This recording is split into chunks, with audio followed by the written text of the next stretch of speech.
அதான் ஒரு நாட்டு தலைவங்கிட்ட விளையாடக்கூடாது. அகலாது அணுகாது தீக்காய்வார் போல்க இகழ்வேந்தர் சேர்ந்தொழுகுவார்னு. இதான் உன்ன மாதிரி ஆள்கிட்ட ஒரு பொறுப்பை கொடுத்து நேரடியா சவால் விட்டா பின் வாங்குற பாரு. என்ன இருந்து பாக்குறிய ஒரு நாள் வந்து லைவ் ரிலே ஓடிட்டு இருக்கு தம்பி. மக்கள் பார்த்துட்டு இருக்காங்க. பதில் சொல்லுங்க. இல்ல பேட்டியை முடிச்சுக்கலாமா? சரிங்க ஐயா, இது சாத்தியம்னா நான் தயார்.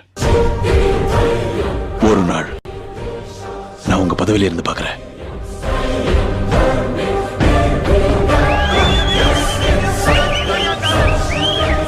அவங்க கட்சி பொதுக்குழுவில்